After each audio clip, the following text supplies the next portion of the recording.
Salut à tous, épisode 8 avec la Trek Segafredo. On va ici disputer un Giro avec l'équipe autour de Nibali. Je vais vous la montrer dans un instant. J'ai choisi de le proposer en entier. C'est pour ça que la vidéo est très très longue. C'est plus de 5 heures de vidéo, c'est plus de 9 heures de montage. C'est un boulot assez harassant. Vous avez vu, ce Giro se joue bien évidemment. C'est du 2012. Ça se joue vraiment en troisième semaine.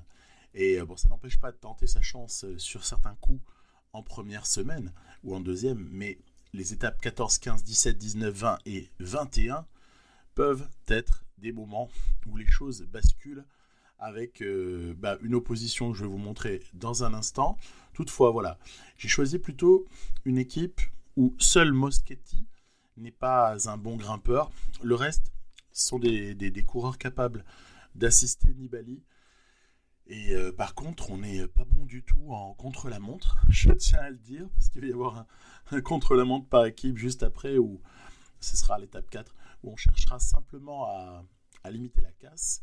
Alors Astana est présent avec Lopez, Fuglsang, Kruijswijk pour la Jumbo Visma. On aura également Landa, peut-être Bilbao, peut-être Caruso, du côté de la Bahreïn, McLaren. Anomalie du côté de la De Koning Quick-Step, puisqu'il n'y a que 4 inscrits, anomalie de la partie. Pour ce qui est de IF, il y a un trio intéressant avec Uran, Martinez et Higuita. La Sunweb est présente avec Mark Hirschi, Tige Benoît. On a également Carapace, c'est important de regarder quelle est l'équipe autour de Carapace, parce qu'en général, Ineos joue toujours un rôle, donc on suivra ça de près.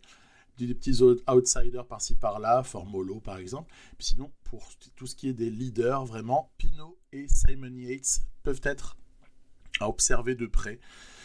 Pinot a une bonne note notamment en montagne sur cette DB. Je joue sur la World DB. Donc c'était quand que cette partie a démarré? C'était sur le coup de la fin juillet, je crois, ou quelque chose de ce style-là. Donc évidemment, les notes ne sont pas celles que vous pouvez avoir si vous démarrez une partie aujourd'hui sur la World DB, puisqu'il y a toujours une actualisation assez fréquente des notes, même si là, elle devrait rester bloquée pendant quelques temps, puisqu'on a eu l'arrêt de la saison. Sur ce petit prologue, donc aux Pays-Bas, Nibali n'est pas forcément mal servi, il y a une forme du jour assez correcte, qui permet probablement de taper un temps pas honteux. Et puis c'est à peu près tout ce qui nous intéresse sur ce coup-là, parce que on sait très bien qu'on ne va pas non plus aller gagner le prologue comme ça sur du plat. Donc un temps correct, une vingtaine de secondes comme ça, concédé sur les spécialistes. C'est finalement Harry Tenfield qui s'impose en même temps que Filippo Ganna. Et donc le maillot est sur les épaules du coureur de G2R La Mondiale pour le début de l'étape 2, qui promet évidemment de se terminer au sprint. Alors, le sprint, évidemment, c'est pas la priorité sur ce Giro. J'ai emmené Moschetti, à tout hasard, et puis je vais essayer de le lancer comme ça avec des types qui sont les plus punchers ou les moins mauvais punchers, je devrais dire, de mon équipe.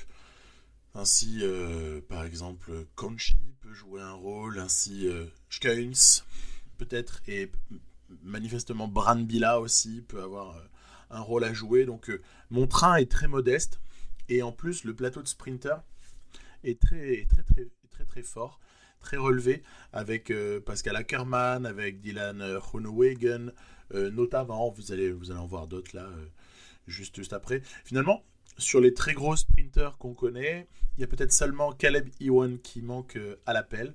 Pour le reste, c'est vraiment du très très lourd, le plateau sur ce Giro au niveau des sprinters. Voilà, on arrive à la toute fin, la ligne d'arrivée, et là c'est Groenewegen qui va s'imposer. Bennett va aller chercher la 4e place. Il y a aussi Arnaud Démare, Giacomo Nizzolo, Fernando Gaviria, Elia Viviani. Il y a du monde, il y a du monde, le petit Molano aussi. Donc il y a pas mal de monde. On se doute bien que ce sera difficile de s'imposer. Après, il suffirait d'en chercher une pour que ce soit vraiment déjà réussi. Ça, on va maintenir le suspense. Est-ce que Moschetti ira en chercher une ou pas? On verra bien. Donc en tout cas, déjà, il y a une deuxième chance immédiatement le lendemain pour l'étape 3. On est toujours aux Pays-Bas. Et puis, même scénario, un peu même stratégie. Autant j'avais joué sans train la première, en me disant que je prends une roue, et puis on voit bien ce que ça donne. Autant j'ai cherché à emmener sur l'étape 3, comme ça, emmener Moschetti. Donc on va se retrouver là très rapidement dans le final. Il y a Phil Bauhaus aussi qui est présent. Il y a comme ça des coureurs qui peuvent nous surprendre par leur vitesse. On est pas mal. Moschetti, quelqu'un qui est un peu en développement, hein, il est assez jeune. On peut encore espérer des progrès de sa part. C'est pas un produit fini, hein. Pas comme justement les stars du sprint qu'on a aussi ici présentes. Allez, c'est peut-être le moment d'accélérer maintenant. On va essayer de voir si Brambilla peut être le poisson pilote de Moschetti. Et c'est ainsi que cette fois-ci, c'est Pascal Ackermann qui va comme ça s'imposer, avec un très bon retour aussi de Matteo Trentin. Cette fois-ci, voilà, podium un petit peu différent ce coup-ci. Donc, voilà, ça a été dur d'exister. On fait 7 sur celui-là. Bon, le maillot est sur les épaules de Groenewegen, mais bon, on sait bien que ces choses-là dépendent de pas grand-chose en tout début de Giro. Là, par contre, il va y avoir une explication assez solide sur un contre-la-montre par équipe. Donc, je vous ai dit en préambule, je n'ai pas emmené de spécialistes. De toute façon, je dispose de peu de spécialistes dans cette équipe. Il y a un peu tout à refaire dans l'équipe Trek. C'est un peu un projet qui peut être décourageant par moment, parce qu'entre les leaders vieillissants, entre quelques jeunes intéressants, par exemple, j'ai pas emmené Quinn Simmons là sur ce Giro. Quinn Simmons, je l'ai dans d'autres projets pour cette partie. Évidemment, je compte sur lui à 100%, mais de toute façon, c'est pas lui qui aurait réglé notre problème de contre-la-montre. Mais donc, tout ça pour dire que il y a la nécessité de reconstruire en fait, intermédiaire 1. Intéressant. On n'est pas scandaleux sur l'intermédiaire 1, donc tant mieux. Donc, il va falloir reconstruire. Je pense qu'il va falloir oser s'appuyer sur quelques jeunes et puis accompagner doucement nos anciens en direction de la retraite. Donc, au niveau de l'intermédiaire 2, là, dont on va se rapprocher, j'espère qu'on va tenir le choc, parce que 9 secondes au premier intermédiaire, c'était très bien. En revanche, voilà, il ne faut pas qu'il y ait de cassure. Il y a quelques coureurs qui ont tendance parfois à perdre un petit peu la roue. Là, c'est un peu moins bon. Un peu moins bon, la trentaine de secondes à l'intermédiaire 2. Alors, ça ne nous positionne pas forcément très très mal, mais ça donne quand même clairement la tendance qui est qu'on perd du temps sur cette deuxième partie de parcours. Et mais ça ne m'étonne pas beaucoup, on n'a pas de vrais spécialistes. C'est normal. Donc après, j'ai essayé de faire le moins mal possible en fonction de quelques formes du jour assez favorables pour certains, mitigées pour d'autres. Et c'est comme ça qu'on va aller prendre une place, bon, septième à ce stade-là, mais ça peut encore évoluer. Voilà. Non, ce qu'il faut voir, c'est 56 secondes d'écart sur le team Ineos. Bon, très bien. IF a aussi été très bon. Très très bon IF1. Donc à partir de là, le général est ce qu'il est. C'est encore une fois un petit peu, je dirais, temporaire. Oui, on a les dossiers en parallèle. Steven risque de demander beaucoup d'argent. Et non, ce qu'il faut voir, c'est que sur ce tout début de Giro, en fait, quand je vous parlais des étapes 14, 15, 17, 19, 20, 21, c'est que pendant assez longtemps, il n'y a pas d'énorme décision qui peut se faire sur le début de ce Giro 2012. On va avoir quand même juste après deux étapes assez intéressantes sur lesquelles il y aura des choses à observer, mais bon, ça se joue au sprint et puis sur les contre-la-montre également. Donc pour le moment, ça veut dire qu'on n'est pas sur notre terrain privilégié. Donc on fait ce qu'on peut. Il faut Il faut faire le dos rond. C'est long un Giro. C'est long un grand tour en général. Peut-être savoir profiter à un moment donné d'un mauvais comportement, je dirais, d'une équipe, un coureur qui est dans un mauvais jour, etc., etc. Hein. Donc, savoir être patient. Et Dieu sait si c'est pas forcément toujours très facile, parce qu'on aurait envie parfois d'enflammer la course, faire preuve de panache. Bon, moi je me suis calmé à ce niveau-là sur certains types d'épreuves, parce que j'ai bien compris que, à part épuiser les coureurs, on ne gagne pas grand-chose à être peut-être trop agressif, surtout suivant les compos d'équipe. Hein, et en l'occurrence, là, sur ce Giro, ma composition d'équipe n'est, par exemple, n'est pas pourvue d'un sprinter, d'un puncher. Je n'ai pas, à part Brambilla qui peut faire office, mais ses notes sont très modestes, hein, tout de même. On n'a pas vraiment un puncher de renom pour dynamiter ou même pour lancer Moschetti. Là, par exemple, cette arrivée à l'étape 5, elle est assez décevante, hein, pour Moschetti. Après, il suffit de regarder les noms qui sont devant et pour tout de suite se déculpabiliser en se disant que finalement ça va. On ne pouvait pas faire beaucoup mieux. Vous avez vu, très important, déjà la fin du pic de forme de Nibali, qui alors pour le coup aura duré 13 jours. 13 jours, pardon, plus 4, 17. 17 jours, alors que la fourchette annoncée par le jeu, c'est 18 à 24. Donc, à la limite, bon, 17, c'est pas loin de 18, donc on va pas pleurnicher. Non, c'est plutôt, finalement, tranche basse. Tranche basse pour le pic de forme de mon leader. Ce qui veut dire qu'on va devoir se taper ce Giro quasiment sans pic de forme. Et décidément, la planification, vous voyez, j'ai beau parfois en parler, en avoir parfois détaillé certains aspects, ça peut quand même m'arriver aussi d'une part pas avoir beaucoup de chance, puisque on se souvient que le pic avait été raté pour Liège à cause d'un rhume de 3 jours qui avait fait perdre des petits dixièmes au moment de l'élaboration du pic, et donc le seuil des 100 points avait été atteint un petit peu plus tard, c'est-à-dire le lendemain de Liège. Du coup on l'avait raté à un jour près à cause de ce petit rhume qui n'avait pas duré très longtemps, vers le 10 avril environ. Et donc, et là, ça se solde par, en plus, une fin de pic très précoce. Donc, super, génial. C'était vraiment le scénario catastrophe pour Nibali là-dessus. Voilà. Il va falloir faire avec. Mais en fait, c'est presque pas ça qui m'embête le plus, parce que je pense qu'avec un bon Ciccone qui lui par contre va avoir son pic vraiment au bon moment, et quelques contributions aussi de Schkeins et de quelques autres, on doit pouvoir peut-être s'en sortir tout de même, rien que sur les notes intrinsèques de Nibali. Mais ce qui m'embête le plus, moi, c'est l'élaboration du pic suivant.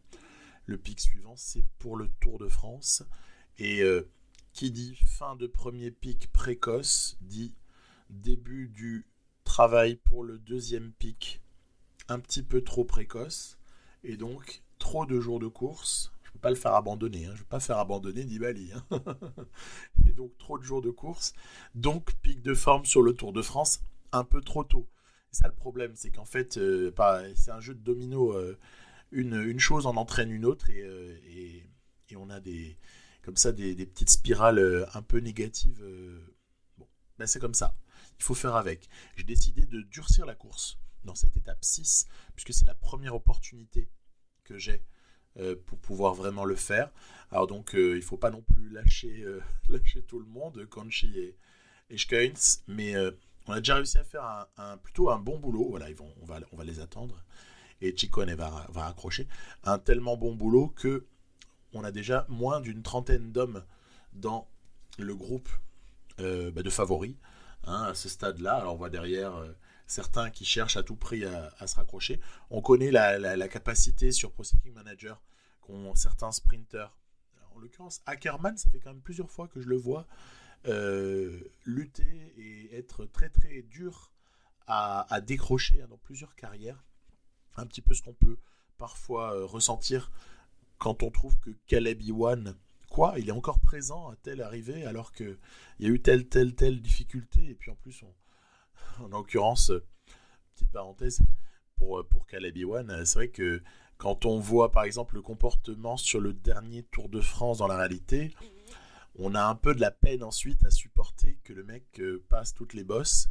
Quand on voit à quel point, par exemple, il avait pu se relever souvent.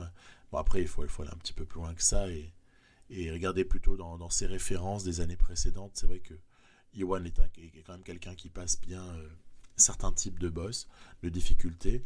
En l'occurrence, PCM aussi a tendance parfois, j'ai l'impression, quand même à favoriser un peu on va dire la résistance à certains pourcentages de tout un tas de sprinters. Donc pour s'en débarrasser, c'est quand même pas toujours évident. Et là, on a essayé d'accélérer, voilà, sur cette difficulté avec Ciccone, Nibali dans la roue. L'arrivée est encore un petit peu loin, mais faut voir derrière qui est prêt à faire des efforts. En l'occurrence, on l'a trouvé, le candidat. Et oui, Kwiatkowski est encore là.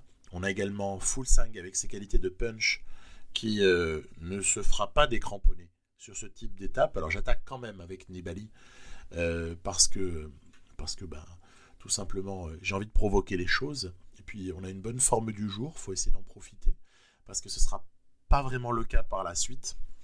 Vous verrez. Donc essayer de rentabiliser un peu la bonne forme du jour. Pour l'ami Vincenzo, voilà, du côté de Mitchelton Scott, pour faire un bref tour des favoris, c'est clairement pour Simon Yates. En revanche, la stratégie de IF1 là, sur ce Giro, vous verrez, sera par moments un peu difficile à lire, en ce sens que il me semble que l'IA a du mal à faire un choix entre Uran et Higuita. Vous voyez, dès que j'arrête de faire des efforts, dès que j'arrête de provoquer les choses, on est évidemment dans ça, ce que je considère quand même comme un fail, un bug, appelez-le comme vous voulez, une insuffisance. C'est que évidemment ça ne roule plus. Voilà. Et du coup après, forcément, ça re-rentre de l'arrière. On a l'impression d'avoir fait tout ça pour rien. C'est un peu le cas d'ailleurs. Hein. Et donc ça donne envie de reprovoquer, évidemment, de reprovoquer les choses dans cette petite difficulté qui va précéder une descente avant l'arrivée. Attaque de Nibali, voilà, avec 3 hommes dans sa roue, Higuita, Wellens et Fuglsang. Donc si on peut y aller à 4, moi déjà je suis preneur, hein, parce que ça permettrait de reprendre un petit peu de temps à certains de pouvoir comme ça collaborer. Mais le problème c'est qu'en fait les mecs ne collaborent pas nécessairement. Ils laissent Nibali faire tous les efforts. Alors sur la barre jaune, on peut un petit peu maintenir un certain rythme, mais on va se faire reprendre. Indubitablement, on va être repris. Parce que là, le pourcentage en descente est un petit peu bas pour que Nibali récupère de la barre ou puisse attaquer, vous voyez, comme on peut le faire parfois, comme je le ferai quand on sera au moment de l'arrivée à Cortina d'Ampezzo. Mais pour l'heure, c'est pas d'actualité. Du coup, ça s'arrête de nouveau. Donc, voilà, hein, il faut l'accepter. Je vais quand même tenter de sprinter pour l'avoir fait, parce que de toute façon, si on attend plus, on sera pris aussi. Donc, voilà, on tente de sprinter. Par contre, à ma grande surprise, qui est-ce qui va s'imposer ? C'est Richard Carapaz sur ce type d'étape. Acceptons-le, hein, de toute façon, pas le choix. Mais j'aurais plus attendu Carapaz sur une arrivée au sommet, par exemple, que sur ce type d'arrivée-là, mais pourquoi pas. Matteo Trentin se retrouve donc leader au général pour aborder cette étape 7 qui arrive à Rocca di Cambio. Donc c'est intéressant comme profil. Ça peut éventuellement nous permettre de bien nous comporter. Nibali à plus 2, c'est intéressant. Honnêtement, plus 2, c'est la moyenne de ce qu'on peut être en droit d'espérer là, sans pic de forme. Plus 1, plus 2, c'est ce qu'on doit espérer à chaque étape jusqu'à la fin de ce Giro, étant donné qu'il a il y a quand même le bonus de récupération qui lui fournit un plus 1. Après, il y a la météo qui peut éventuellement apporter un plus 1 de temps en temps. Et puis voilà, hein, c'est à peu près tout. Parce que j'ai l'impression que le bonus, ça a une nationalité. Il n'apparaît pas et pourtant, je me demande si parfois il est quand même pas pris en compte. Donc c'est un truc que j'avais vu dans certaines courses, puis là que je vois pas. Donc à voir. Quoi qu'il en soit, voilà, on attend du +1, +2 à peu près. Ici, il faut pas non plus partir de trop loin, je pense. J'ai choisi de n'envoyer personne à l'avant. On aurait pu, hein. On aurait très bien pu envoyer quelqu'un, mais je me suis dit, vu les formes des uns et des autres, je ne sentais pas trop l'histoire. Donc on va essayer d'accompagner Nibali le plus loin possible en protégeant Ciccone. Ce sera un peu souvent la tactique employée. Hein. Protéger Ciccone et Nibali le plus loin possible en espérant que Ciccone, sur la toute fin, puisse jouer un rôle positif aux côtés de son leader. J'aurais pu aussi, honnêtement, j'y réfléchi à un moment donné, jouer plutôt ce Giro pour Ciccone et, plutôt utiliser Nibali, on va dire, en gars que je fais décrocher, qui va ensuite en échapper, peut-être chercher une ou deux étapes et qui aide Ciccone également au moment venu, hein, c'est-à-dire proche des sommets.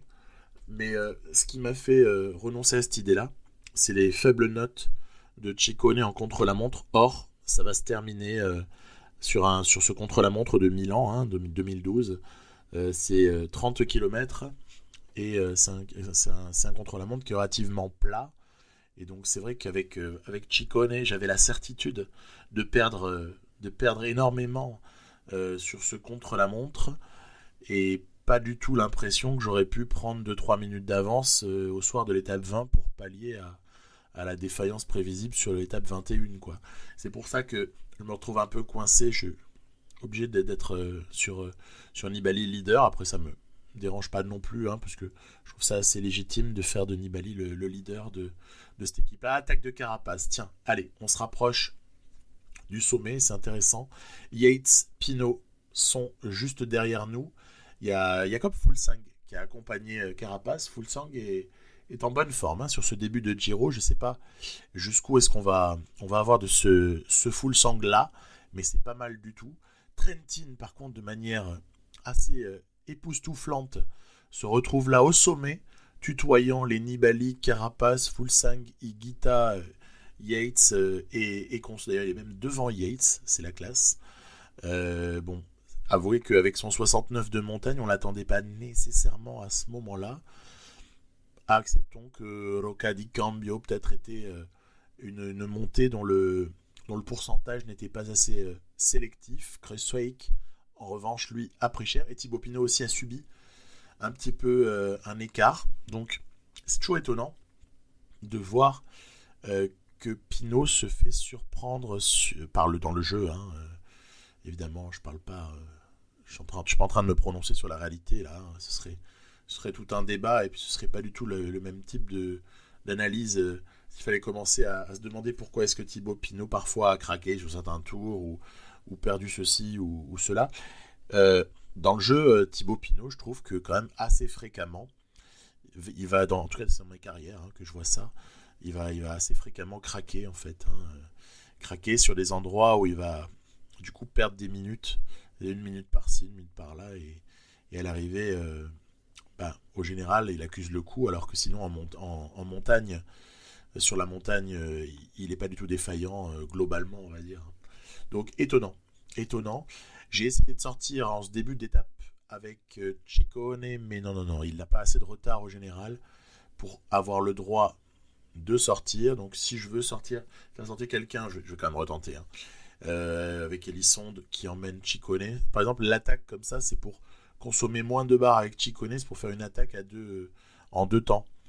D'abord, Elisonde emmène Ciccone, évite sa barre, et puis après, Ciccone essaie de faire son propre effort, parce qu'il aura moins consommé en étant emmené dans la roue de quelqu'un qui attaque, surtout avec des notes un peu inférieures.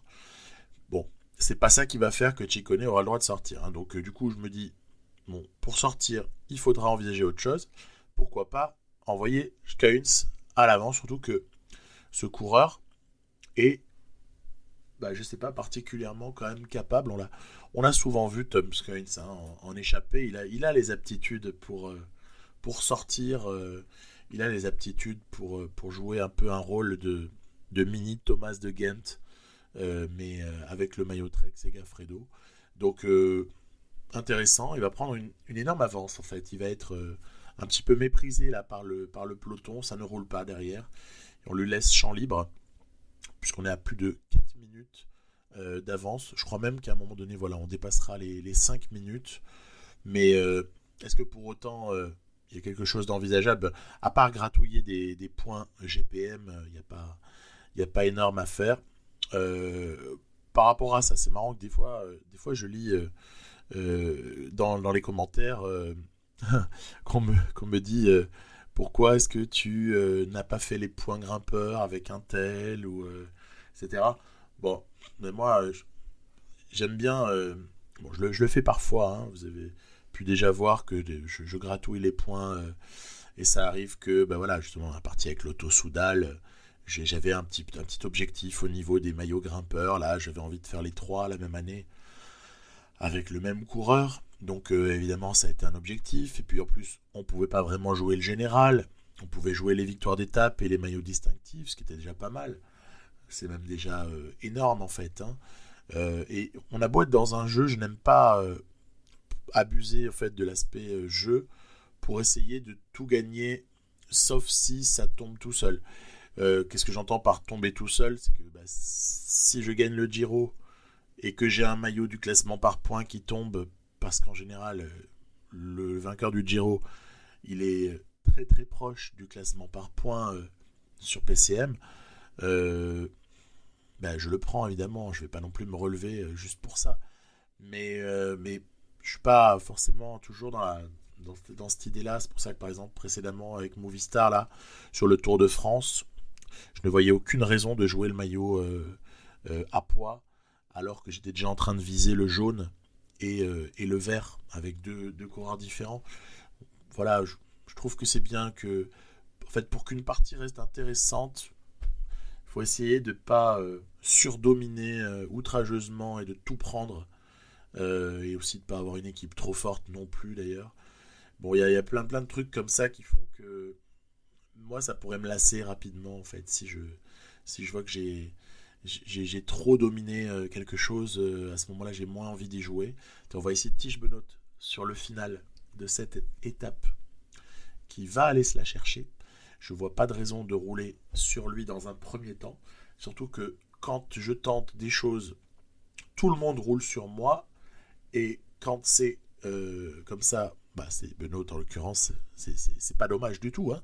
Deuxième place pour Hirschi en plus, doublé Sunweb. Mais puisque on roule sur moi quand je tente d'accélérer ou de partir, et en revanche, ça laisse partir Benoît là-dessus, écoutez, grand bien leur en face. De toute façon, j'ai envie de dire, même les victoires d'étape, on a bien compris qu'on n'est pas forcément là sur un Giro où je risque de me gaver en termes de victoires d'étape. Ça risque d'être assez faible le bilan, parce que, encore une fois, il y a de l'adversité, bien meilleur que nous en punch, largement meilleur que nous au sprint, et même en montagne pure, légèrement meilleur. Si on prend par exemple Thibaut Pinot ou Carapace, qui ont une note un petit peu meilleure que celle de Nibali. Donc on prendra ce qu'on pourra, mais on va surtout essayer de rester tout le temps au contact et être dans le coup jusqu'au dernier moment, si possible. Être dans le coup pour gagner le général final. Et voilà un petit peu... toutes les parties ne se ressemblent pas, et tant mieux d'ailleurs. Et donc je suis content en fait d'avoir des façons des scénarios différents, des configurations d'équipes qui sont pas du tout les mêmes, des spécificités de coureurs clés qui sont là non plus assez variables suivant mes carrières. Et encore une fois, c'est ce qui entretient mon plaisir de jeu. Sans cela, encore une fois, c'est un peu tout le temps la même chose, c'est un peu usant. Bon, même s'il y aura toujours des choses qui reviennent de temps en temps. Vous voyez Nibali, toujours 6ème au général à ce stade-là. On a donc bientôt l'étape 10 qui commence. Alors l'étape 10, il y a une difficulté sur la fin. Ce sont des profils d'étape que j'ai toujours moi du mal à négocier. Ces arrivées en côte, mais pas en côte très violente. J'ai du mal à les négocier. Alors, il faut, pour pouvoir faire le boulot sur ces étapes-là, il faut avoir un coureur qui a quand même un peu de punch. Je sais que dans la partie avec Movistar, Higuita par exemple est tout à fait indiqué s'il a un bon train auparavant, donc gros travail d'équipe auparavant. Higuita peut conclure ces étapes-là. Dans la partie avec l'Auto Soudal, j'ai aussi quelques candidats, puis j'en aurai encore plus sur l'année 2, puisqu'on a recruté De Plus et Tuns, mais j'ai en Tim Wellens, et même parfois, suivant le contexte, en Philippe Gilbert, des types qui peuvent comme ça aller chercher ce type d'arrivée. Mais là, on va s'apercevoir que même avec tout le travail du monde, ça peut rester encore un peu délicat. Parce que si je veux jouer pour Nibali ou pour Ciccone, à ce moment-là, c'est très bien. Mais il faut peut-être partir d'un tout petit peu moins loin. Vous voyez, là, j'ai été mauvais dans l'approche. C'est-à-dire que j'ai lâché les chevaux un peu trop loin de la ligne d'arrivée. Cette étape, il aurait fallu, je pense, déclencher l'accélération finale avec les 3 ou 4 derniers hommes. Là, il fallait la déclencher peut-être 300 ou 400 mètres plus tard. C'est tout. Donc ça s'est pas joué à grand-chose. Mais Higuita va comme ça, avec son joli maillot rose sur les épaules, venir coiffer au poteau les 2 Trek Segafredo. Et c'est comme ça qu'il renforce sa position. Bon, là encore, rien n'est fait. On a encore plein d'étapes décisives. Toutefois, on n'en a toujours pas pris une. Voilà. Ciccone entame une période, mais ça ne servira strictement à rien sur cette étape-là, a priori. Mais il entame une période où vous allez voir de très grosses formes du jour. Ça sert aussi à ça, la planification. Bon, après, sur une étape de plaine, avoir plus 2 même pour Nibali, je m'en fous, mais total. Hein. Parce que même le -1 ou voire le -2 ferait le même résultat. Hein. Donc, franchement, à choisir, c'est pas là on aimerait l'avoir le +2. Mais bon, c'est aléatoire. Il y a une logique derrière qui n'en est pas une, hein, puisque c'est juste une logique aléatoire. Il n'y a pas vous savez, de petites progressions comme on pourrait voir sur certains coureurs, quoi. Hein. Et ça aussi, c'est une piste à laquelle on pourrait demander aux développeurs de réfléchir. Ce serait d'avoir une espèce de forme du jour qui évolue globalement, hein, et qui a quand même il faut qu'il y ait une cohérence dans la forme du jour du lundi et la forme du jour du mardi et du mercredi. Pas passer d'un +3 à un -4, par exemple. Ça, c'est des trucs, en tout cas, moi, que je trouve... ça pourrait être intéressant. Peut y avoir un peu d'aléatoire, mais en fait, trop d'aléatoire a tendance à un peu tuer le truc. Et bon, fin d'étape 11, regardez, on a quand même fait un petit trou en durcissant considérablement sur la dernière bosse. Après, c'est pas pour autant qu'on est en pole position pour l'emporter, parce que déjà, il y a un rassemblement sur le léger replat qui suit la descente, parce que c'était pas assez difficile. Et puis en plus, les tout meilleurs sprinters sont quasiment tous là. Donc on va quand même tenter notre chance avec Moschetti. Allez mon grand, il va falloir l'emmener convenablement. Mais non, c'est pas chose faite. C'est Sam Bennett qui va prendre la sienne. Il n'avait pas encore été vainqueur, Sam Bennett, donc ça tombe plutôt pas mal. Gaviria, Viviani viennent compléter. Allez, on va enfin peut-être arriver sur un terrain un peu plus favorable, arriver en descente.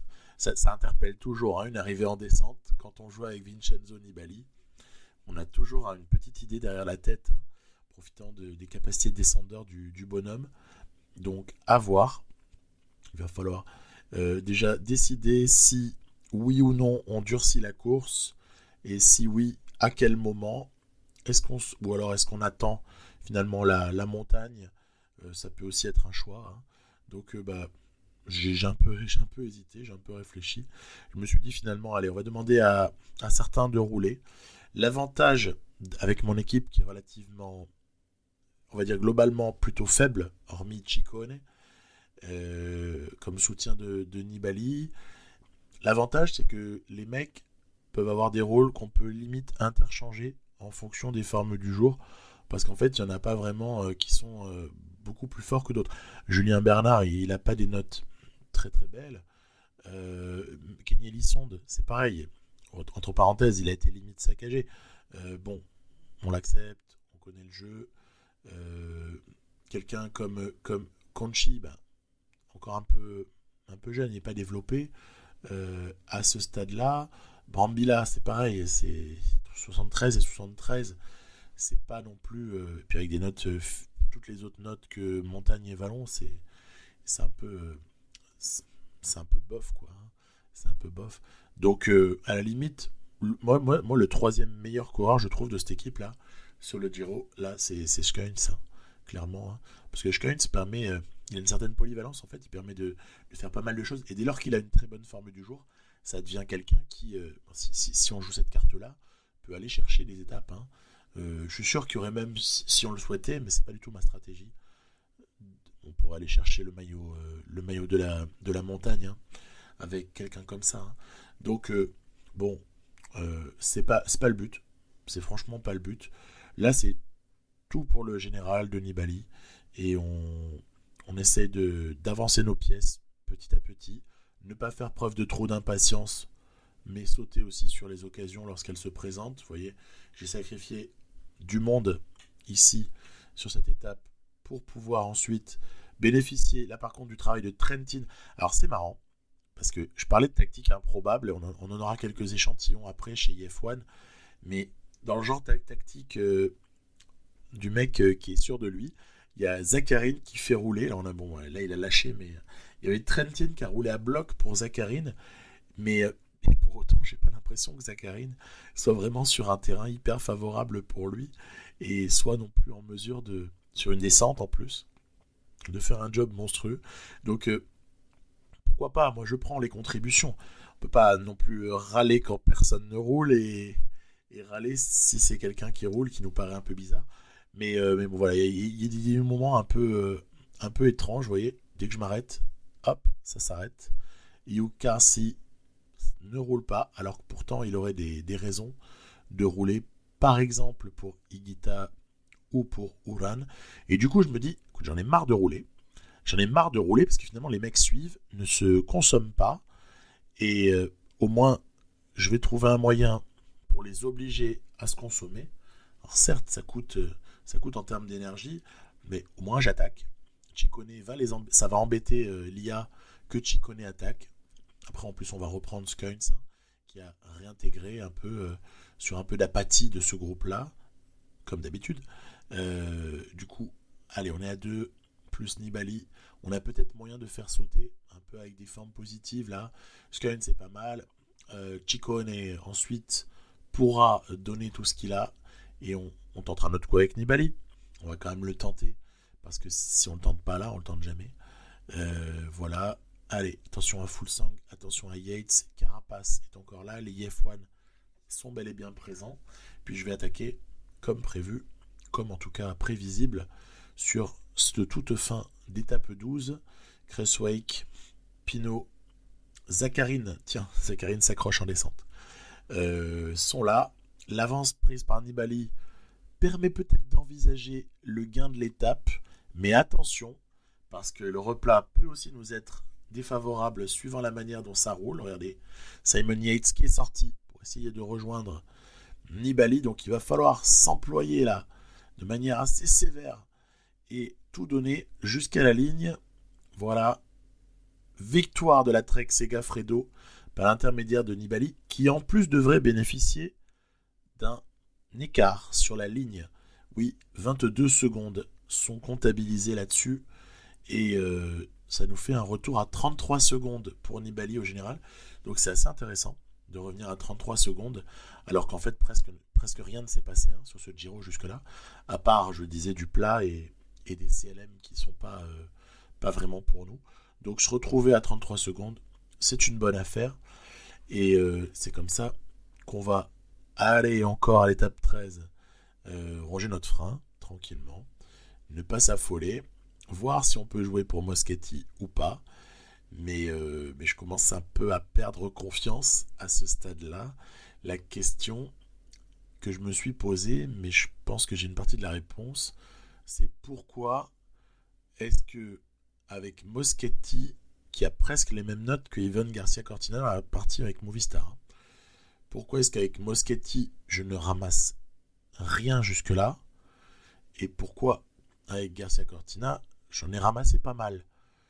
À mon avis, c'est déjà un peu à cause des notes physiques. Il y a aussi peut-être un petit peu plus de punch du côté de Ivan Garcia Cortina, mais surtout des meilleurs équipiers en fait. Comme je fonctionnais sur train avec Movistar sur le Tour de France, et que là je fonctionne avec un train qui n'en est pas un, forcément Moschetti est très mal emmené en fait. Et donc je me demande presque s'il n'y aurait pas intérêt à ce stade-là, ça ne va pas être le cas ici, hein, mais s'il n'y aurait pas intérêt à revenir à Moschetti calé dans une roue, et puis après on prie pour que ce soit la bonne. Parce que finalement, là aussi, suivant les étapes, un coup ça va être Groenewegen, un coup ça va être Ackermann, on a déjà vu aussi Sam Bennett s'imposer, donc peut-être celle-ci, peut-être celle-ci. Eh ben non, en fait, on va se la faire prendre par Ackermann. De toute façon, il y avait aussi Trentin qui était passé devant Moschetti. Donc c'est dommage, parce que là, le train a failli fonctionner. Il y a eu quelques hommes qui ont... Ça avait un petit peu cassé pour certains, mais c'était pas très très impactant au général. Donc voilà, le sprint, ça le fait pas trop sur ce Giro. Et enfin, étape 14, arrivé au sommet, qu'est-ce qui va bien pouvoir se passer? Est-ce que le classement va se décanter? C'est tout ce qu'on va voir là tout de suite avec Elisonde cette fois-ci envoyé en échappée. Elisonde est une bonne forme du jour, donc résister le plus longtemps possible, prendre du champ et pouvoir éventuellement assurer la bonne protection de Nibali au bon moment. Nibali a plus 2 en plus, c'est pas mal. Hein. C'est pas mal, c'est col de joue avant, hein, on le voit ici. Hein, j'ai avancé un petit peu au montage. Donc je pense qu'il y a moyen au minimum de ne pas trop perdre de temps sur celle-là. Après, pour ce qui est d'en gagner, on va un peu voir, mais je ne suis pas non plus rempli d'espoir. Tactique de course, on n'a pas de risque à prendre à ce stade-là. On a 33 secondes de débours sur Higuita, qui est moins fort que Nibali en montagne, et qui est légèrement moins fort aussi sur la database en contre-la-montre. Donc il n'y a aucun risque à prendre. La seule chose qu'il faut plutôt avoir, c'est surveiller Carapace. Il faut surveiller Carapace, essayer de voir de quelle manière est-ce qu'on peut, on peut contrôler ces tentatives d'attaque, parce qu'il y en aura forcément un moment ou un autre. Et voilà, c'est un petit peu ça que j'ai en ligne de mire. Thibaut Pinot a déjà 1 minute 20 de retard sur Nibali au général. Donc 1 minute 20, ça offre un petit matelas. Donc là aussi, on ne panique pas. Ça s'est un peu éparpillé tout de même après le col de joue là. Et on arrive bientôt en bas de la montée vers Cervinia. Donc Elisonde, on va lui demander de se relever. On va lui demander de se relever dans pas très longtemps. Là, pour le moment, je lui avais demandé de s'accrocher. Parce qu'au moment où je m'occupais de l'arrière, en fait, évidemment, il y a eu attaque, donc il s'était fait un peu surprendre. Bon, bref, on a bien compris. C'est toujours l'histoire de quand tu es sur un autre groupe, il y a une attaque dans le groupe qui concerne un autre coureur. Elisonde, voilà, est replié ici. Il va pouvoir jouer un rôle vraiment. Il va pouvoir vraiment jouer un rôle dans cette montée finale. Donc, elle n'est pas non plus horrible sur le plan du pourcentage, mais elle est excessivement longue. Très très longue montée. Pourcentage c'est faible hein, en moyenne. Donc à la limite on ne serait pas surpris On voit ici Zakharine et Yates qui sortent, avec Thibaut Pinot également, qui cherche à embrayer le pas. De ce fait, réaction de Carapace par l'intermédiaire d'Amador, mais pas directement. Fuglsang également s'en préoccupe, puisque lui par contre est venu rouler en personne. Uran aussi est vigilant juste derrière. Et vous voyez, certains prennent du champ. Je pense pas que ce soit très important de réagir maintenant. On est beaucoup trop loin du sommet pour qu'il y ait vraiment le feu à ce stade-là. On sait que l'IA a tendance à faire sortir sur PCM20, à faire sortir les attaquants en montagne un petit peu trop tôt parfois, un petit peu trop loin du sommet. Donc surtout, on ne prend pas de risques inconsidérés. Je suis en train de perdre Ciccone en plus, hein, donc c'est pas florissant. 8 km de l'arrivée, c'était l'attaque de Carapace qui cherche à rejoindre Simon Yates en tête. Donc est-ce que Carapace va rentrer? C'est pas impossible, mais c'est pas garanti. On a la chance ici d'avoir Higuita qui fait le boulot. Alors vous voyez là, c'était étonnant, hein. Higuita qui fait le boulot, on va l'aider un peu, mais on va l'aider avec un effort mesuré. Uran est en train de lâcher, donc à la limite là, je ne dirais pas que c'est ici qu'il y a de la stratégie hasardeuse chez F1, parce que Higuita, c'est normal, il a le maillot, c'est normal qu'il roule, surtout s'il n'y a personne pour l'aider, c'est normal, il n'y a pas de problème. D'ailleurs il est en train de lâcher, parce qu'il a fait trop d'efforts, ça c'est dommage. On va reprendre Carapace, et on va espérer même peut-être le déposer. Ça aurait été génial hein, d'arriver à déposer Carapace, mais ce qui est difficile avec ce coureur, c'est qu'il reprend de la force dès lors que un autre coureur roule dans le groupe dont il fait partie, surtout à bas effort. Hein. Et du coup, on se retrouve finalement sur une toute fin sans vrai pourcentage, avec plusieurs hommes et Nibali qui n'est pas du tout le meilleur puncher de la bande. J'essaye donc de partir comme un filou. Est-ce que ça va suffire? Certainement pas. C'est Jakob Fuglsang qui va ici s'imposer devant Simon Yates. Et la troisième place sera pour Thibaut Pinot. Donc pas de bonification. Pas de bonification pour Nibali. Sur le coup, Carapace, cinquième. Bon, on a limité les dégâts au minimum. C'est déjà ça. Et Fuglsang s'est relancé puisqu'il nous est passé devant pour 2 secondes. Voilà, donc c'est tout ce qu'on peut constater. Donc étape 14 qui n'a pas fait beaucoup de différence. C'est parti pour l'étape 15. Celle-ci comporte une montée finale qui n'est pas aussi longue du tout, mais qui a peut-être un plus fort pourcentage que la précédente. Donc à voir, à observer de près. On essaye de sortir en début d'étape avec Conchi et Bernard là. Ça pourrait être pas mal comme ça d'avoir 2 pièces à l'avant. On est en tout cas en droit de l'espérer. Alors toujours pareil, hein, installer les échappées, c'est pas toujours forcément évident. Celle-ci elle a l'air de partir, mais il y a quand même quelques équipes qui roulent, ce qui fait que l'avance ne va pas être phénoménale. Elle va même être assez réduite au moment d'aborder le fameux Valico di Valcava. C'est cette difficulté que l'on retrouve sur le Tour de Lombardie 2016. Hein, il est très intéressant. Elle est très intéressante cette ascension. Donc ça nous parle. Valico di Valcava et les pourcentages sont assez sympas. Hein. Il y a vraiment, si c'était situé plus près d'une arrivée, ça pourrait faire excessivement mal. Bon là, ça n'est pas le cas. Donc ça va réduire nécessairement le groupe maillot rose. Ça va également faire des dégâts dans l'échappée, puisqu'on voit Conchi et Bernard par exemple, qui se sont fait laminer, on peut le dire. Ils ont été laminés. Tiens, on s'approche du sommet à 1 km ici. Toujours joli la vue qu'on a du sommet. C'est assez magnifique. On a beau être dans un jeu, c'est magnifique. Donc j'ose à peine imaginer ce que ça doit être dans la réalité. Ça doit être assez somptueux. Donc voilà, Bilbao qui roule pour Landa. Pinot et Yates qui sont bien passés. Et nous, on est passé aussi de manière très convenable. Voilà. Le petit 0 en forme du jour de Nibali aura-t-il un impact? Le petit plus 5 de Ciccone nous permettra-t-il à un moment donné de faire quelque chose de positif? C'est ce qu'on verra là. Donc c'est toujours une trentaine de coureurs là, mais ça devrait bientôt réduire, vous voyez. Il y en a certains qui vont bientôt être éjectés sur les 1, 2, 3 ascensions qui vont arriver. Ça promet de se réduire, encore une fois, plutôt pas mal.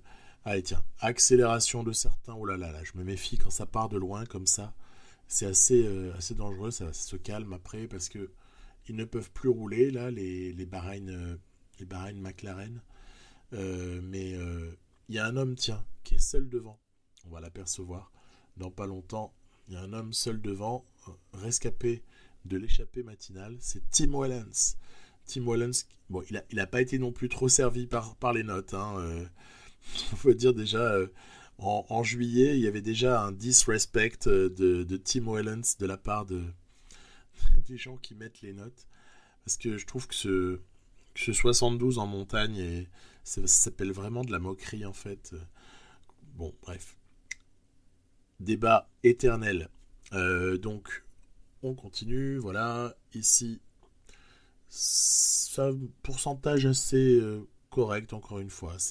Tant qu'on est à moins de 6% en moyenne, c'est des montées qui font pas des différences immenses entre favoris. Ce qui est plus difficile parfois, c'est la longueur de la montée. Mais a priori, c'est difficile de faire des différences. En revanche, Ciccone, on va lui demander de bosser un peu ici. Là. On va lui demander de bosser pour Vincenzo Nibali. Alors, Tim Wellens s'est repris. Landa, qui avait tenté une contre-attaque, est repris.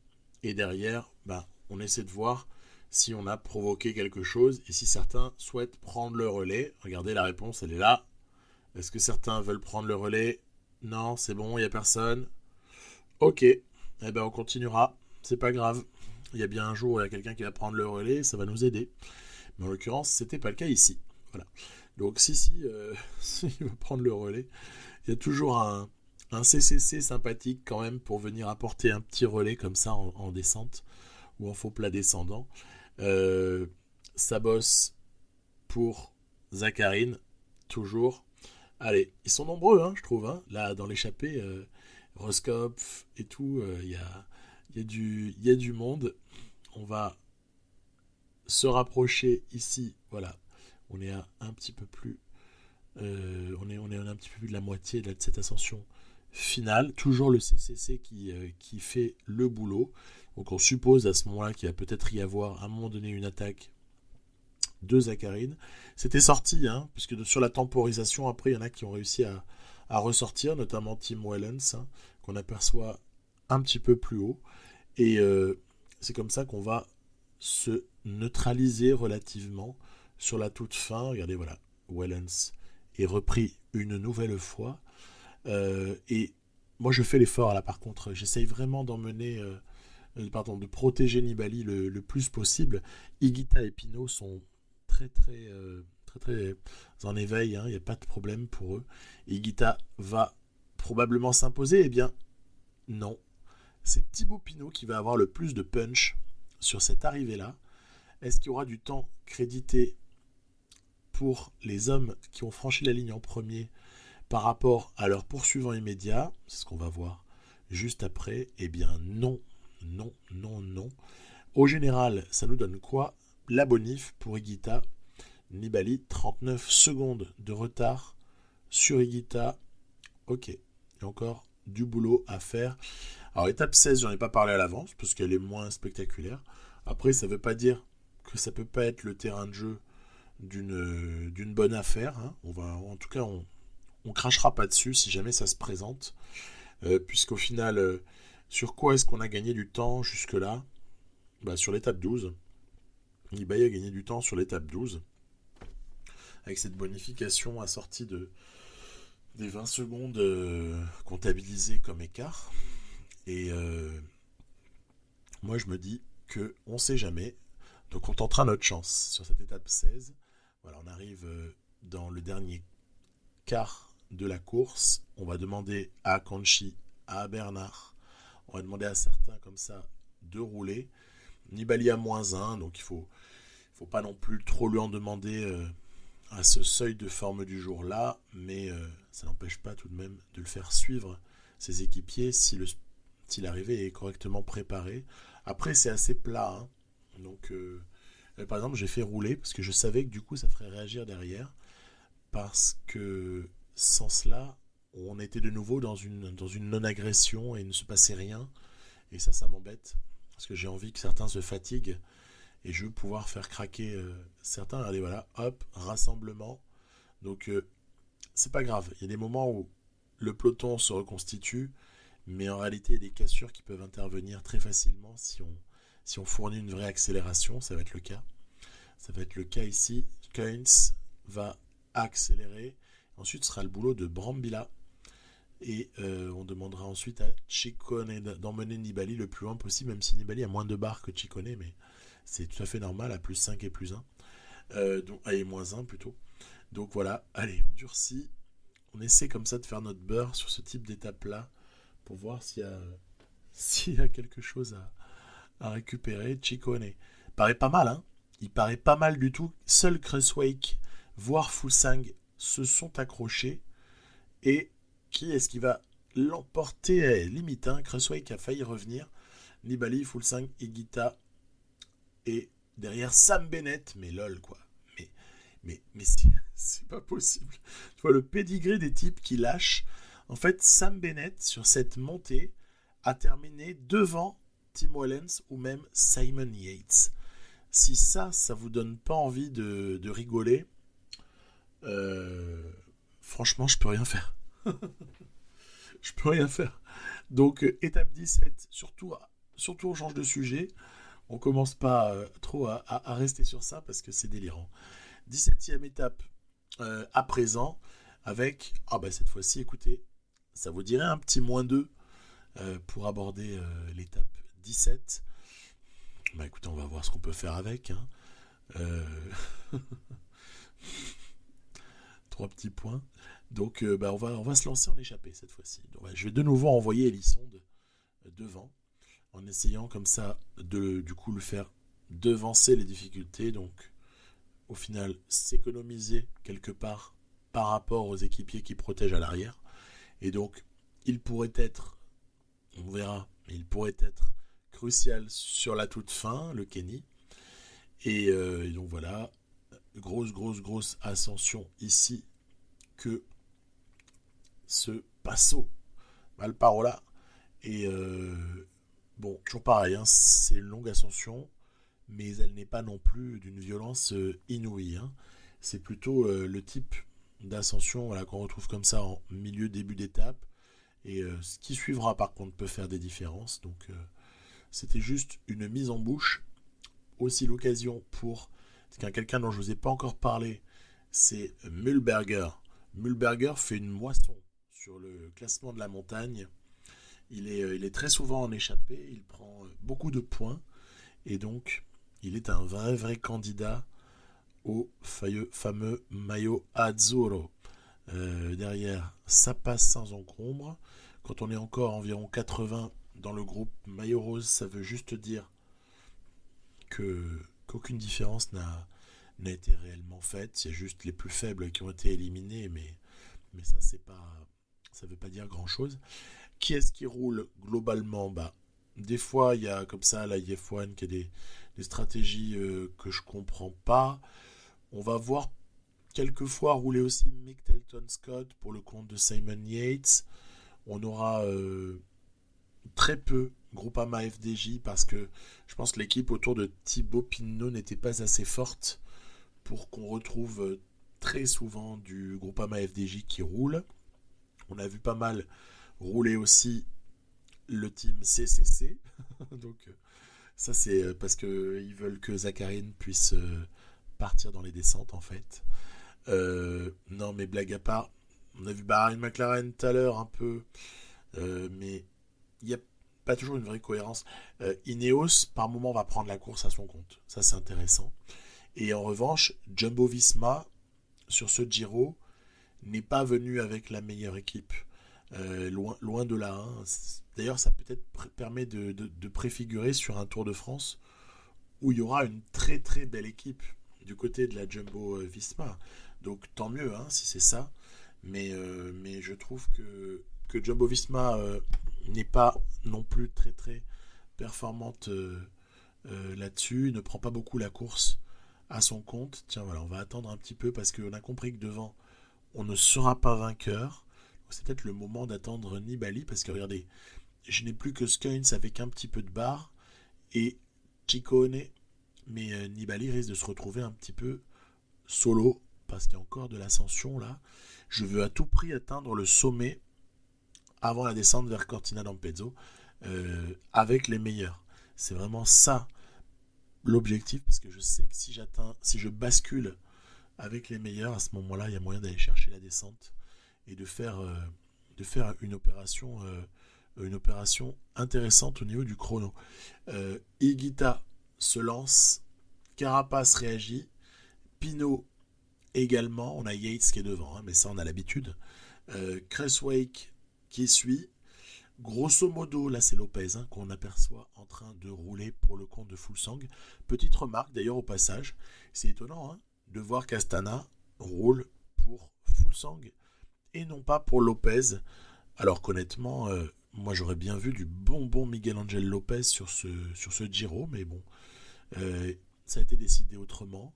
Carapace, regardez, mène la file derrière. Yates a été repris. On est rentré tout doucement en jouant un petit peu de l'effort curseur. Et Carapace en remet une. Attention, il est véhément. Il est très offensif, Carapace. Higuita réagit, ça nous arrange bien. Après, il a le maillot rose, il faut réagir aussi. Donc, il paye au prix fort. Mais pourquoi Uran ne roule pas, par contre? Là, ça, c'est vraiment le truc qui m'a un peu gavé sur cette étape-là. Bon, ça dit, il est en défaillance. Là, pile au moment où je le dis. Mais il aurait peut-être pu rouler avant, déjà, au moment où Higuita... Regardez, parce que qu'est-ce qui est en train de se passer? Higuita vient de faire un dernier petit effort. Devant, c'est pas fini encore, on va en reparler, de ceux qui ont basculé devant, mais Higuita, il a deux doigts de lâcher. Alors qu'on aurait pu avoir Uran qui roule, peut-être aussi envoyer Dan Martinez en échappée, profiter comme ça des retombées à des moments, mais c'est pas le cas. Tiens, voilà, Carapace va être repris. Intelligence de l'IA ici qui a relevé Carapace, ça je trouve ça pas mal, pour éviter qu'il s'épuise. Elle l'a relevé, et derrière, regardez, voilà, qui est-ce qui est cuit? Higuita, attaque de Yates. Bah oui, ça c'était imparable là. Higuita qui était en défaillance, qui a repris 1 gramme d'énergie, qui le consomme tout de suite. Carapace qui attend son heure manifestement. Regardez, même comportement ici pour Higuita. Il reprend un peu, il réattaque. Il reprend un peu, il réattaque. On va avoir, nous, à contrôler Carapace surtout, parce que Yates ne m'inquiète pas autant à l'avant. Uran, qu'est-ce que tu fais, Uran? Pourquoi tu ne roules pas pour Higuita? C'est pas possible. C'est pas possible ça. Parce que le résultat, il est clair, c'est que Yates est devant. Bon, il y a quelques gars là, mais on va les reprendre. On va les reprendre. C'est pas devant, c'est pas en tout cas tout devant que la victoire se joue. C'est peut-être plutôt sur des mecs qui vont revenir là. Carapace est en canne. Uran n'est pas mal du tout. Ciccone est encore là, mais pour combien de temps? Regardez, il y en a qui sont en train de perdre le Giro là. Higuita, Fuglsang sont en train de perdre le Giro. Tous les deux. Parce qu'on a encore quelques kilomètres d'ascension. Ils sont en défaillance. On a compris. La sentence dans ces cas-là, elle est irrévocable. Il y a Cresswake également qui est en train de perdre le Giro. Bon, Benoît, on est un petit peu moins surpris avec ses notes. Mais voilà. Nibali avec Carapace. Uran qui est toujours là. Ciccone qui lâche. Ça devait arriver à un moment donné. Je laisse rouler Carapace qui attaque ensuite. Et je suis dans galère absolue. Galère absolue pour Nibali ici. À quelques kilomètres de cette arrivée au Passo Giao. Et ouais, parce que Masnada est pas mal. Et Yates est devant. Mais surtout, Carapace s'est enfui. Et là, ça pourrait se payer très très cher. Ça pourrait se payer cher, sauf que on gère un peu notre barre. On a moins de 1, je rappelle. On essaie de rejoindre le coureur, là, vous savez, petit onglet là. Et sur la toute fin, regardez, voilà, je vais fournir une accélération ici. Je vais bouffer ma barre rouge, mais c'est pas grave. C'est juste ça pour rentrer au contact de Carapace. Voilà. Déjà, ça, c'est une chose de faite. On a bien compris que Yates va être dur à aller chercher. Hein. Donc, ne rêvons pas. Yates s'enfuit probablement vers la victoire. Mühlberger a encore marqué des points sur cette étape-là. Carapace et Nibali. Bon, il va falloir prendre le jeu à notre compte. Hein. Là, on n'a pas le droit de ne pas tenter quelque chose dans cette descente. Alors Carapace s'accroche. Nibali pourra-t-il décrocher légèrement Carapace pour lui reprendre quelques secondes? En tout cas, c'est déjà une très belle affaire de ne pas en avoir subi, ne pas avoir perdu de temps sur cette étape-là. Regardez, je vais même attaquer ici dans la légère bosse. Mais Carapace revient. Carapace est là. Mais normal, il a reconstitué sa barre. Hein. Nibali va réattaquer. Allez, il faut passer Mühlberger maintenant. Objectif Yates, il y a une trentaine de secondes là. Peut-être qu'on peut encore le faire. C'est un peu juste. C'est un peu juste 4 km, mais on pourrait presque envisager de le faire.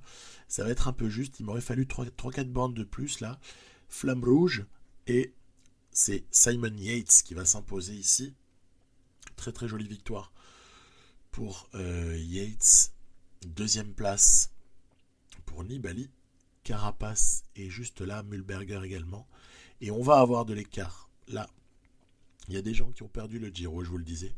Il y a des gens qui ont perdu le Giro sur cette étape-là. Fuglsang, Higuita, mais aussi Thibaut Pinot, qui a pris trop cher.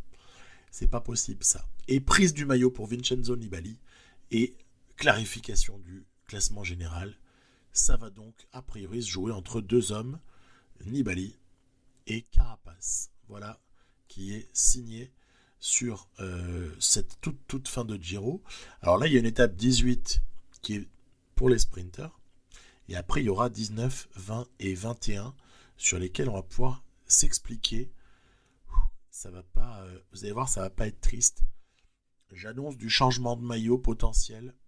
Et peut-être pas qu'une fois. On va savoir. Donc, cette étape ici 18 qui n'est pas palpitante. On va passer un petit peu rapidement dessus. Donc non, juste là un point, ouais c'est vrai, j'ai essayé de me projeter sur la suite parce que la 19, elle est vraiment intéressante, vous la voyez ici, la 20 également, mais surtout, voilà, qu'est-ce qu'on peut espérer prendre à quel moment? Moi je pense qu'en fait, si Carapace reprend du temps au sommet, il y a peut-être encore moyen de le taper sur le chrono. En tout cas, ça sera peut-être pas dramatique si on perd quelques secondes par-ci par-là et qu'on en reprend sur le chrono final. Donc ça c'est vraiment à voir, mais je considère que allez, le coup est vraiment jouable. C'est pas encore perdu, même si vous allez voir sur le Stelvio, ça va être le mode souffrance qui va être enclenché. Est-ce qu'on va réussir à en prendre une avec Moschetti? Définitivement non. Ackermann est encore passé par là. Il coiffe Groenewegen au poteau et Colbrelli vient compléter le podium. Donc voilà, ça c'était pour la dernière explication de ce Giro entre sprinters. Aucune modification réelle au classement général. Et étape 19, ben voilà, bienvenue, parce que c'est bientôt là que ça va se jouer. Hein. C'est donc une arrivée au sommet, encore une. Et elle est jolie, hein, elle est très très jolie cette étape-là. Donc beaucoup d'excitation avant de la démarrer. On va se positionner. Est-ce qu'on sort, est-ce qu'on sort pas? Dans un premier temps, j'ai décidé de ne pas sortir. Donc pas vraiment de raison. En tout cas, c'était pas ma stratégie. Je me suis dit plutôt économise-toi. Surtout qu'on est sur du Nibali à -1. Donc et la seule chose que je peux espérer avec cette forme-là, c'est limiter. C'est limiter les dégâts, c'est pas réellement faire des différences, quoi. Donc, bah oui, on marche sur des œufs hein, depuis quelques étapes là déjà. C'est pas évident du tout, mais en même temps, c'est fun aussi de jouer dans une config comme ça qui est un petit peu plus difficile. Et voilà, Passo Mangen qui arrive à grands pas. Donc là, on est très très très très, très loin de l'arrivée. Hein. Donc on peut constater quand même qu'Ineos aura un équipier en moins. C'est Kwiatkowski qui est tombé. Il y a des gens qui sont déjà relevés. Bon, c'est pas très surprenant hein, quand même. Hein. Mais pour Kwiatkowski, on aurait pu l'attendre présent encore bien plus loin. Il y a eu chute. Hein. Il y a eu chute. Qui est-ce qui va prendre la course? A priori, Ineos. Un peu. Après, il y a toujours les inénarrables CCC qui sont prêts à faire le boulot pour Zacharine. Voilà. Rohan Dennis, voilà. On aperçoit ici Rohan Dennis. Alors, heureusement qu'on n'a pas eu sur ce Giro le Rohan Dennis qu'on a vu sur le Giro récemment. Hein, parce que celui-là, il aurait été bougrement efficace. Il aurait pu nous faire très très mal. Un qu'on n'aura pas beaucoup vu, je trouve, c'est Sivakov. Sivakov aura été d'un secours assez nul par rapport à Carapace. Il n'aura pas vraiment aidé. Là, je suis en train d'essayer d'éliminer hein, avec Ciccone quelques-uns, voilà, des équipiers adverses, histoire qu'on se retrouve entre leaders. Quelque part, si moi j'ai Ciccone et Nibali et que les autres se retrouvent quasiment seuls, c'est à mon avantage. Du coup, j'ai presque intérêt à ce qu'on se débarrasse de certains équipiers par moment. Hein. Donc, c'est chose faite. Voilà. On a basculé là au sommet et on va rejoindre deux difficultés plutôt appréciables pour ensuite aborder la montée finale. Voilà. Donc, il y a du noir partout. Hein. Quand il y a du noir partout, on a compris ce que ça veut dire. Et je rappelle que le lendemain, il y a l'enchaînement Mortirolo, Stelvio. Rien que ça. Mais en attendant, voilà, je ne vais pas trop me fatiguer, hein, puisqu'il y a des gens qui sont prêts à, à rouler, toujours les mêmes. Écoutez, ça m'arrange bien. Ça m'arrange bien parce que si on peut éviter que ça revienne de l'arrière au niveau des équipiers là, de certaines équipes, honnêtement, c'est un très très bon projet. Derrière, voilà. Qui est-ce qui va prendre la course, évidemment Higuita, peut-être. Alors là, à la limite, ça peut se justifier parce que Uran devient peut-être plus naturellement leader à ce stade-là d'IF1. Donc Higuita roule pour lui, je veux bien le concevoir parce qu'il est meilleur en CLM en fait, Uran. Mais à ce stade-là, Higuita est encore devant. Hein. Donc regardez, c'est lui qui roule, quoi. C'est quand même étonnant. Hein. Carapace n'a plus d'équipier depuis un certain temps. Heureusement. Oui, après, on a repris des échappées là en fait. Hein. C'est pour ça qu'on était tout à coup un petit peu plus nombreux. Mais sinon, quand il commence à y avoir un peu d'élimination massive, après on termine dans les 10-15 hein, dans le groupe Maillot Rose. Donc, allez, l'arrivée est encore un petit peu loin. Pas la peine de se vider la barre. Surtout que la descente est courte. Donc la possibilité de récupération après ce sommet-là est assez restreinte. C'est ça qui m'a fait être prudent. Je me suis dit, grand bien leur en face s'ils veulent partir. Mais en plus c'est parfait parce qu'on est emmené par Higuita. Contre-attaque de Yates. Uran réagit. Ah là par contre il va falloir se bouger les fesses. Sans cela, on n'est pas bien. Mais voilà. Allez, on va pouvoir revenir ici sur Yates. Tout le monde est là. Hein. Il n'y a pas le feu. Il n'y a pas le feu, il n'y a pas le feu. Si, il y a le feu. Parce qu'il y a quelqu'un qui est devant. Il y a Carapace. Mais il a 1 minute 20. La descente est courte. Il y a des mecs pour rouler. Donc on n'est pas forcément trop inquiet non plus. Il y a comme ça, voilà, un écart qui tendrait plutôt à se réduire, surtout sous l'impulsion du travail d'Higuita. Lopez est toujours là pour travailler, hein, pour Jakob Fuglsang. Nous, on arrive de loin, on avance masqué. Tim Wellens a retenté sa chance, il est en tête. Il a peut-être la possibilité cette fois-ci de gagner l'étape, qui sait. Ça sort, mais en fait je la joue vraiment tout doux, quoi. Tout doux, je ne me fusille surtout pas, surtout en mauvaise forme. Il faut avancer tout doucement et miser sur le fait qu'à un moment donné, on puisse récupérer les échappées, mais plus par une montée progressive, par des efforts mesurés, plutôt que par des efforts trop violents. Regardez, Yates, Carapace, là ça devient dur. Hein. Là ça devient dur. La descente est la bienvenue ici. Je m'écarte parce que je ne peux plus rouler. Heureusement que certains vont rouler. Regardez, il va y arriver un malheur à Higuita, le pauvre. Il va chuter ici et Landa va carrément abandonner. Donc malchance pour certains qui auront du mal à rentrer, qui peuvent encore rentrer, vous allez voir. Kruijswijk, Fuglsang, Uran, Pinot, Nibali. Carapace s'est relevé, histoire d'attendre le groupe de derrière. Très bonne adaptation de l'IA donc. Il n'a pas persisté. Et par contre, je me suis fait surprendre parce que j'ai pas voulu bouffer ma barre en tout au début là, de cette ascension finale. J'ai pas voulu bouffer la barre et du coup, il y a un vrai trou à boucher sur ces 6 hommes là. Et en plus, ça roule devant. Ça roule devant, donc ouais, pas évident. Pas évident.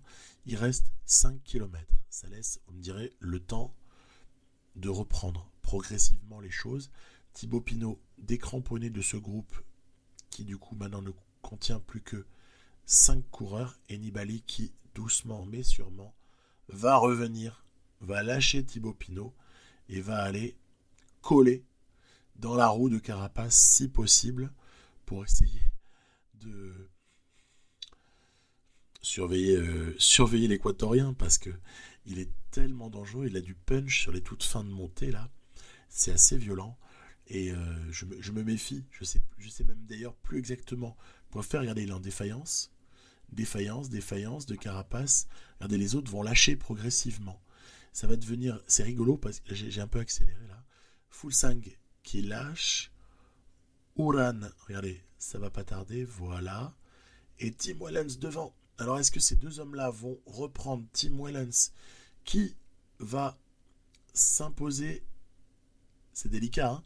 Et bien Carapace, même sans énergie, avec plus grand-chose, va reprendre un peu de temps à Nibali sur la toute fin. Alors est-ce qu'il lui restait un peu de barre jaune? En tout cas, moi, il ne me restait plus rien. Mais bon, voilà. Donc deuxième place pour Carapace. Wellens tient enfin sa victoire et elle est de prestige.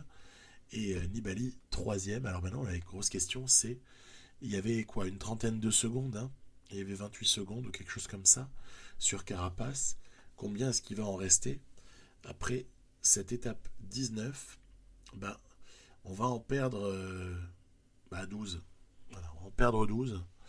2 de bonif de différentiel et 10 secondes d'écart sur la ligne, ce qui fait que le maillot rose ne tient plus qu'à 16 secondes. Et il y a donc cette fameuse étape, là on est dans c'est le mythe du Giro, hein. Quand on a comme ça un enchaînement Mortirolo-Stelvio, on est dans les choses qui font de ce Giro un mythe en tout cas pour certains amateurs, hein, qui considèrent cet enchaînement Mortirolo-Stelvio comme un des trucs les plus déments qui soit. J'en fais partie. Je considère aussi que c'est un truc complètement dément. Allez, on va donc voir quelle est la forme du jour. Ça va, +1. +1. Ouf, ça faisait longtemps qu'on n'en avait pas récupéré au moins un +1 déjà, hein. Donc c'est une sacrée satisfaction d'en avoir une. Après, Chico n'a pas non plus une forme phénoménale. Il va falloir s'en satisfaire et faire avec. En revanche, devant, j'ai mis 2 hommes. J'ai mis Skuins et toujours l'ami Elisonde. Donc, tous les deux sont à +5. Est-ce que c'est pas eux qui pourraient finalement nous sauver la mise en toute fin de Stelvio? Bah écoutez, c'est ce qu'on va regarder, hein. En tout cas, c'était mon souhait le plus cher en démarrant cette étape 20. Mühlberger, donc pour le classement du meilleur grimpeur, ce sera acquis, pas de problème. Et en revanche, pour le vert, je crois qu'il y a une lutte entre Higuita et un sprinter de type Groenewegen. Mais enfin, pour le vert, pardon. Pour le cyclamen. Donc à voir un peu ce que ça peut donner. Mais peut-être qu'un sprinter va quand même gagner le cyclamen, ce qui serait assez merveilleux. Rare sur PCM, sur le Giro. Donc, allez, voilà, quelques petites difficultés. On a avancé avec un peu de montage. On va se retrouver pas très très loin du pied du Mortirolo. C'est l'objectif, parce qu'en fait tout doit se jouer entre le Mortirolo et le Stelvio. Hein. Alors, voilà, petit pourcentage du Mortirolo. Je pense que certains d'entre vous les connaissent. Hein. On est sur des pourcentages qui ne sont pas le commun des pourcentages dans ce type d'ascension-là. Regardez surtout, le début est vraiment très très très difficile. Donc, moi, je me félicite du fait que ça n'est pas vraiment mis en route encore du côté d'Ineos. Ils n'ont pas vraiment lancé. Devant, en plus, l'échappée a plus ou moins le champ libre. Donc, pourquoi pas. Hein. Moi, si on veut neutraliser la course pendant le Mortirolo, peut-être que ça peut m'aider. Hein. Donc, à voir. Bon, ça n'empêche pas de perdre un équipier, mais c'est normal. C'est normal de perdre Moschetti. Déjà, il a fait du bon boulot. Il était vraiment dans l'ingratitude. Tiens, entre l'épisode précédent sur le Tour des Alpes, là, et là, ce Giro, Mortirolo, il aurait... Moschetti, il aurait tout lieu d'être ultra frustré pour ces dernières semaines là dans l'équipe actuellement. Allez, Elisonde, Skuins sont toujours à l'avant. Il y a une vraie avance, il y a un vrai écart. Hein. Là pour le coup, je ne sais pas comment ça va finir, mais si ça finit pas par une victoire de l'échappée, bah, c'est qu'il y aura eu un sacré boulot derrière. Hein. Et c'est Ineos qui fait ce boulot-là. Voilà. Sur la toute fin du Mortirolo, on a eu du gros travail d'Ineos, ce qui a réduit déjà le peloton maillot rose à une quarantaine d'hommes, la descente, et ensuite ce sera le début, en tout cas les contreforts de l'ascension du Stelvio. Allez, haut les cœurs. On va prier pour que ça passe.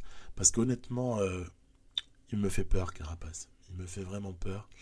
Pinot et tous les autres, pas du tout, puisqu'on a bien vu qu'il n'y avait qu'un seul homme hein, qui pouvait prendre ce Giro à Nibali. Devant, ça tient pas mal.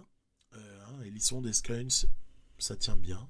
Après, il faut dire, je les ai particulièrement cachés. Hein. J'ai vraiment participé un minimum à l'échappée. Tiens, 5 minutes actuellement. Donc, le travail du peloton... Tiens, Lopez est sorti. Mais le travail dans le peloton a commencé à porter ses fruits. Tiens, encore CCC qui roule pour Zakharine, bien évidemment. Voilà, on va reprendre des échappées. L'écart a tendance à se réduire, 4 minutes et quelques à ce stade-là. Et tiens, voilà, hop, Pinot, Higuita qui tentent leur chance. Alors à la limite, pourquoi pas? Moi je laisse. Hein. Carapace qui roule, c'est pas mal. Carapace qui roule, on prend tous les jours. Yates qui tente sa chance. Et du coup, Carapace qui sort. Mais ça m'arrange moins. Ça m'arrange moins, Carapace qui sort. Parce que j'ai pas le même jump avec Nibali. Je vous l'ai déjà dit, hein, mais je peux le redire. J'ai déjà testé de suivre les attaques. Moi, je considère que ça me baisse plus la barre. Tiens, encore une plantée par Yates et Carapace. Je considère que suivre les attaques ou attaquer avec mon coureur me prive de plus d'énergie que l'effort curseur prolongé qui permet de revenir sur ces attaques-là. Quoi. Donc c'est pour ça que j'adopte cette stratégie. Après, elle vaut ce qu'elle vaut, mais vous voyez, tiens, Skuins va être le dernier à pouvoir protéger Nibali sur cette ascension du Stelvio. Donc on a eu vraiment raison de caler Skuins et Elisonde à l'avant. Ça pourrait éventuellement être déterminant. Allez, attaque de Uran avec encore une fois le remuant Carapace dans sa roue. Ouf, cinématique de mini défaillance à l'avant. Donc ça permettrait d'éventuellement pouvoir rentrer sur les hommes là qui n'ont pas beaucoup d'avance Carapace, Uran. Allez, il faut revenir. Surtout que là, il n'y a personne qui fait le boulot. Hein. On laisse le maillot rose se débrouiller. Hein. Mais c'est normal, hein, c'est de bonne guerre. Hein. Carapace qui en a replanté une. Alors là, par contre, attention, 16 secondes. Hein. On peut pas se permettre de lâcher des secondes à Carapace. Là, il faut faire attention. Allez, on y va. Effort mesuré, parce qu'il s'agit surtout de tenir jusqu'au bout. Hein. Il ne s'agit pas de s'effondrer et de prendre 2 minutes dans la tête sur le dernier kilomètre. Hein. J'exagère à peine, mais... donc, Carapace, ça a beau être en défaillance, franchement, il fait le boulot. Hein. Il n'y a pas de problème. Hein. Et puis surtout, c'est la victoire. Hein. Il y a 10 secondes de bonif. Hein. Faire gaffe. Hein. Et Nibali va essayer de revenir. Waouh, j'ai libéré toute ma barre. Et là, le mec repart et me transperce avec écart à la clé et bonification. C'est terrible. Cette toute fin, elle fait hyper mal.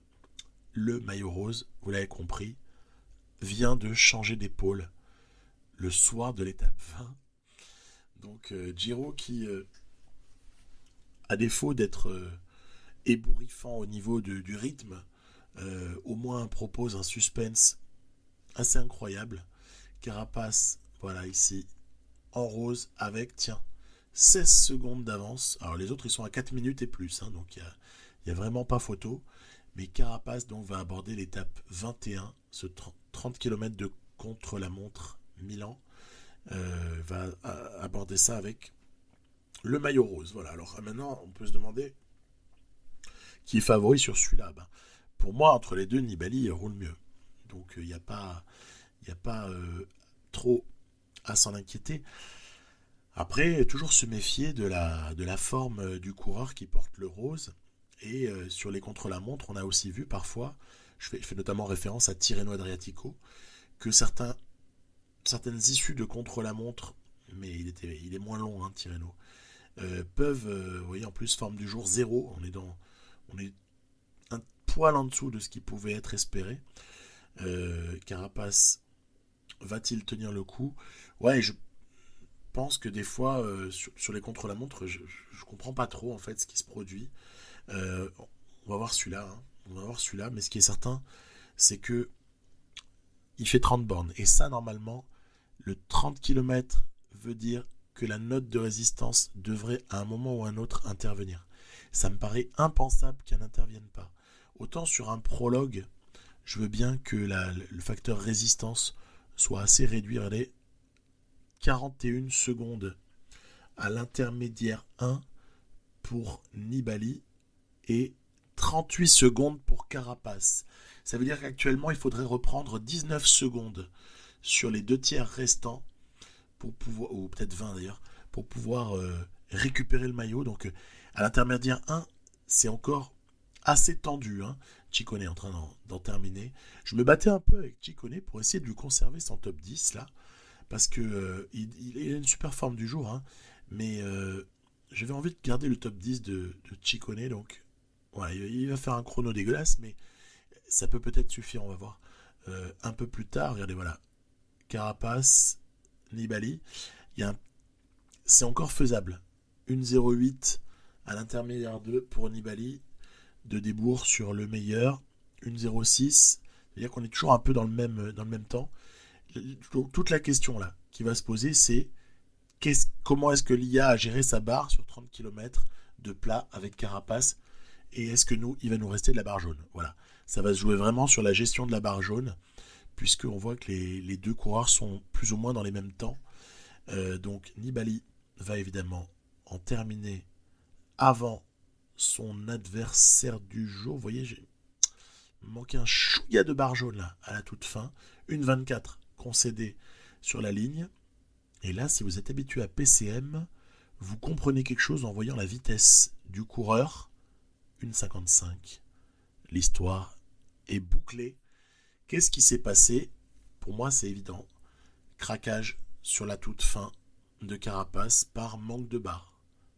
Et il va perdre comme ça 30 secondes qui vont en faire 14 restantes pour ce qui est du maillot rose. Victoire donc de Vincenzo Nibali sur ce Giro avec un podium complété par Carapace, Cresswake, Mühlberger va prendre le maillot de meilleur grimpeur. Ackermann, voilà, je vous parlais d'un sprinter qui prenait le cyclamen. Higuita sans surprise et Yefwan pour le général par équipe. Bien mérité pour eux. Voilà, je vous dis à très bientôt. C'était un peu long, hein, n'est-ce pas? À très bientôt. Bye bye.